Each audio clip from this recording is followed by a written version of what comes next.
अंग्रेजी में सबसे ज्यादा प्रयोग किए जाने वाले ये सभी कंजंक्शन जो इस प्रकार से हैं, as far as well as soon as long as much as many as, तो इन सभी का प्रयोग कैसे किया जाता है तो चलिए समझते हैं।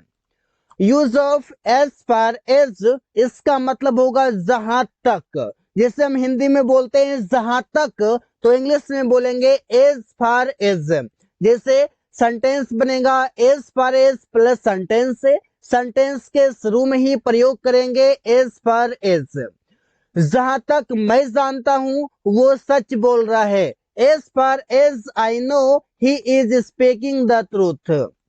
जहां तक मैं जानता हूं वो स्कूल नहीं जाता है, as far as I know he doesn't go to school.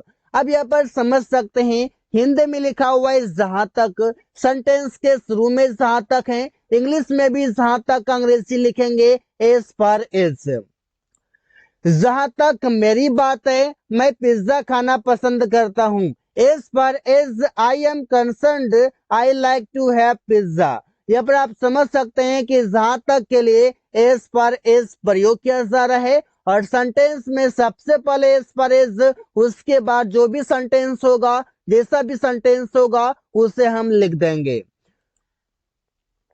जहां तक अंग्रेजी की बात है मैं सिखा दूंगा, as far as English is concerned I will teach. I will teach मतलब मैं सिखा दूंगा, मैं पढ़ा दूंगा।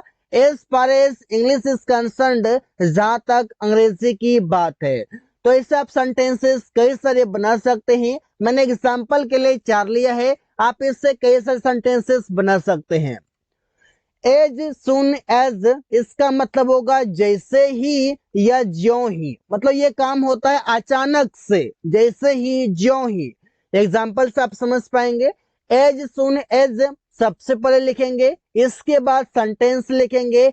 सेंटेंस मतलब जिसमें सब्जेक्ट होगा, वर्ब होगा, ऑब्जेक्ट होगा।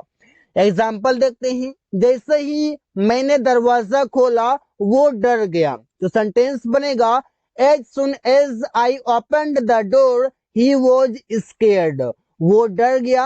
या फिर यहाँ पर आप was के जगह पर बेटर होगा कि आप यहाँ पर got का यूज कर लें, get का second form got। He got scared, वो डर गया।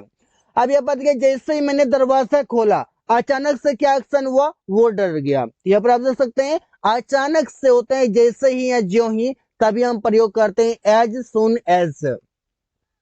जो ही वो आया मैं उसके साथ चला गया, जैसे ही आया मैं उसके साथ चला गया, तो सेंटेंस बनेगा एज सुन एज ही केम, जैसे ही वो आया I went away with him, मैं उसके साथ चला गया। जैसे ही मेरे पापा ने मुझे देखा मैं वहां से भाग गया।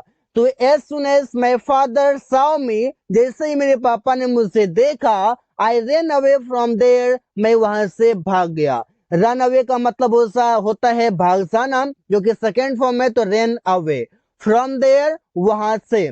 तो इससे आप सेंटेंस बना सकते हैं। अगला है एज सुन एज पॉसिबल। देखिए एज सुन एज से ही रिलेट करता है, इसलिए यहाँ पर मैंने लिखा है।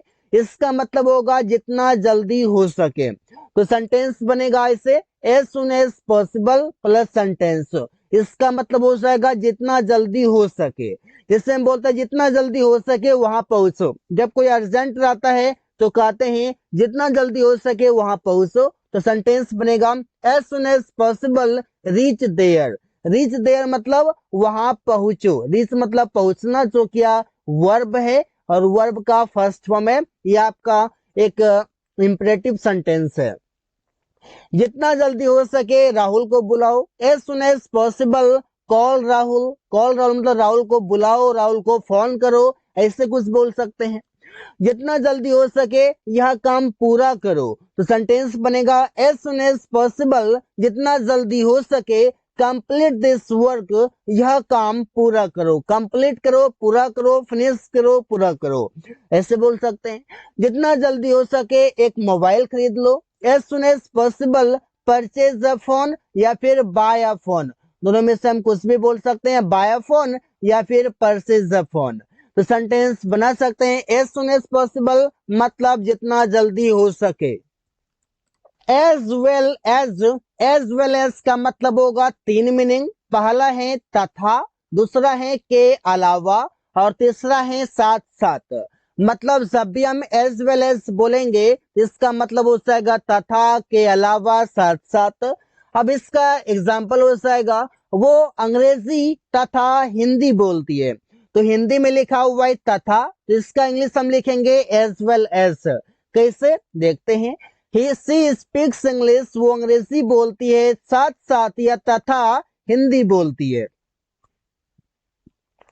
मतलब कि वो अंग्रेजी तथा हिंदी बोलती है। हम ऐसे बोल सकते हैं कि सी स्पीक्स हिंदी, पहले हम यहाँ पर हिंदी कर सकते हैं, she speaks Hindi as well as English. यहाँ पर हम इसको उल्टा कर देंगे कि सी स्पीक्स हिंदी, वो हिंदी बोलती है तथा इंग्लिश बोलती है, मतलब कि वो अंग्रेजी तथा हिंदी बोलती है। तो यहाँ पर हम समझ सकते हैं, यहाँ पर एज वेल एज बीच में लगा देंगे और हिंदी इंग्लिश दोनों के बीच में एज वेल एज रहेगा। जैसे हम बोलते हैं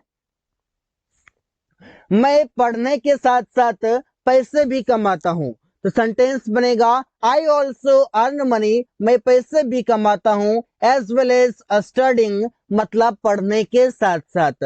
यहाँ पर पढ़ने के साथ साथ एज वेल एज स्टडिंग। मैं प्रिया बीए के साथ साथ कंप्यूटर सीख रही है, Priya is learning computer, Priya computer सीख रही है एज वेल एज बीए के साथ साथ।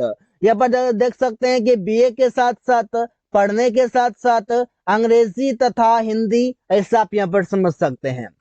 आगे हैं एज मच एज, इसका मतलब होगा जितना या जितनी। एज मैनी एज, इसका मतलब हो जाएगा जितने या जितनी। इससे हम बोलते हैं जितना दूध, तो यहाँ पर दूध हो जाएगा आपका अनकाउंटेबल नाउन, इसके लिए हम प्रयोग करेंगे एज मच एज, मतलब एज मच एज मिल्क, जितना दूध। जितने किताब, किताब यहाँ पर काउंटेबल है, इसके साथ हम प्रयोग करेंगे मैनी एज बुक्स। एग्जाम्पल देखते हैं, जितना पैसे तुम्हारे पास था तुमने क्या किया। तो as much as money you had, जितने पैसे तुम्हारे पास था, व्हाट डिड यू डू, तुमने क्या किया। जितना अभ्यास तुम कर रहे हो पर तुम परीक्षा पास कर जाओगे। As much as practice you are doing you will pass the exam. इस बार से जितने कार रवि के पास थे मैं उनके बारे में जानता हूँ। As many as cars Ravi had I knew about them. यहाँ पर आप देख सकते हैं जहां पर काउंटेबल नाउन प्रयोग किया गया है उसके साथ मैनी का प्रयोग किया गया है, और जिसके साथ अनकाउंटेबल नाउन प्रयोग किया गया है उसके साथ मच का प्रयोग किया गया है। यहाँ पर अनकाउंटेबल नाउन होता है जैसे आपका मिल्क, वाटर, या फिर ऐसे कई सारी चीजें, शुगर। और आपके जो काउंटेबल है उस आएगा आपका पेन, बुक, मोबाइल, लैपटॉप, कुछ भी आप बोल सकते हैं इसे। तो सो गाइस आगे है एज लॉन्ग एज, और इसका मतलब हो जाएगा जब तक या तब तक। जैसे हम बोलते हैं जब तक तुम पढ़ रहे हो मैं तुम्हें तंग नहीं करूंगा। As long as you are studying I will not disturb you. जब तक मैं तुम्हारे साथ हूं वो यहाँ नहीं आएगा। As long as I am with you he will not come here. As long as मतलब जब तक, जब तक वे लोग, जब